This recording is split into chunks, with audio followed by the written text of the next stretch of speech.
নমস্কাৰ প্ৰিয় বন্ধু বান্ধৱীসকল, সৰুপাৰ পাকঘৰলৈ সকলোকে স্বাগতম জনাইছোঁ। আহকচোন আজি মোৰ পাকঘৰত কি বনাওঁ সকলোৱে মিলি যদি চাওঁ। এয়া আজি মই ঘৰুৱাভাৱে কেনেকৈ বিৰিয়ানী বনাওঁ তাকে আহকচোন চাওঁ। এয়া মই প্ৰথমে আধা কেজি ব্ৰইলাৰ চিকেন লৈছোঁ, লৈ এয়া মেৰিনাইট কৰিছোঁ। আদা নহৰু পেষ্ট, জলকীয়া গুড়ি, হালধি গুড়ি, নিমখ, বিৰিয়ানী মছলা গোটেইখিনি দি মই এয়া আৰু দৈ দিওঁতে মোৰ কেমেৰাটো অফ হৈ থাকিলে, দৈ দিছোঁ 1 কাপ দি মই মেৰিনাইট কৰি ৰাখিছোঁ 10 মিনিটৰ কাৰণে।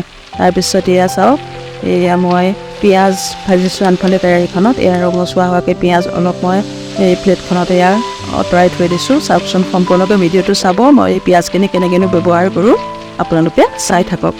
এয়া চাওক, তাৰপিছত মই ইয়াতে ৰঙচুৱা কৰি অলপ তেল থাকি যোৱা তেলখিনিতে মই ইয়াতে মেৰিনাইট কৰি থোৱা মাংসখিনি দি দিছোঁ। এয়া চাওক, মেৰিনাইট কৰি থোৱা মাংসখিনি দি দিছোঁ। দি এয়া চাওক, মেৰিনেট কৰি থোৱা মাংসখিনি ইয়াতে মই দি দিছোঁ। প্ৰিয় বন্ধু বান্ধৱীসকল, মোৰ যদি ভিডিঅ'সমূহ চাই ভাল পায় মোৰ পেজটো ফ'ল' কৰিব আৰু লাইক কমেণ্ট শ্বেয়াৰ এটা কৰিবলৈ নেপাহৰিব দেই। এয়া চাওক, ইয়াতে হালধি অলপ কমোৱা যেন পায়, আকৌ মই হালধি অলপ দি দিলোঁ।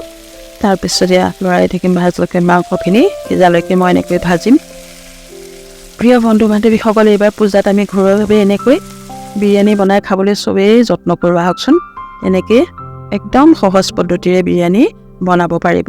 এয়া চাওক প্ৰিয় বন্ধু বান্ধৱীসকল, যদি ইউটিউবত চাই মোৰ চেনেলটো ছাবস্ক্ৰাইব কৰিব আৰু কাষতে থকা বেল আইকনটো টিপি অল কৰি দিব, তেতিয়া গোটেই মোৰ ভিডিঅ' ন'টিফিকেশ্যনবিলাক পাই যাব।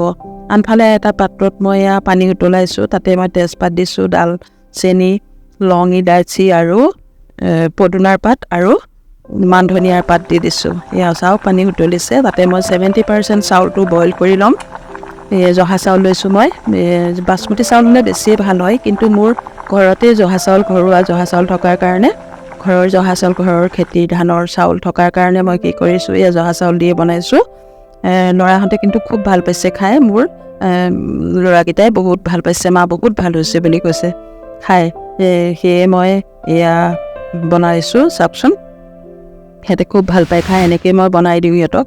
আৰু এয়া চাওক, মাংসখিনি আনফালে সিজিছে আৰু মই চাউলটো 70% বইল কৰি এটা পাত্ৰত উঠাই থৈছোঁ, চেকি থৈছোঁ মানে চেকনি দি। আৰু এয়া মাংস প্ৰায় সিজি গৈছে। চাওক, তাতে মই ইয়াতে এতিয়া চাউলটো দি দিম, বইল কৰি থোৱা, আধা বইল কৰি থোৱা চাউলটো এয়া লেয়াৰ কৰি দি দিম। ইয়াতে এয়া ঘি দিছোঁ, 2-3 চামুচ দিছোঁ।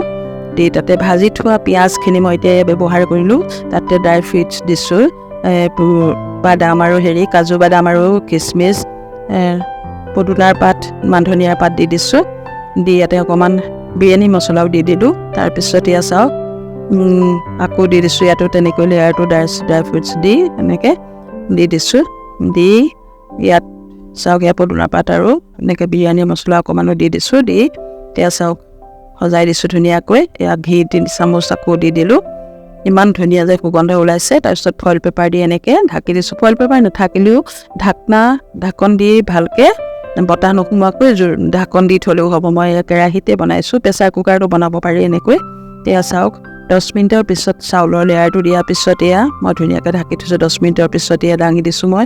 এয়া চাওকচোন, ইমান যে সুন্দৰকৈ সিজিছে চাউল আৰু হেৰিখিনি, ইমান ধুনীয়া হৈছে নহয়, সুগন্ধ বহুত ধুনীয়া হৈছে। আহকচোন, এইবাৰ পূজাত আমি ঘৰতে এনেকৈ বিৰিয়ানী বনাই খাওঁ, পৰিয়ালৰ চবেই লগ লাগি। হোটেলতনো কিয় পইচাকেইটা দিওঁ নহয় জানো, এনেকৈ আমি ঘৰতে বনাই খাব পাৰোঁ।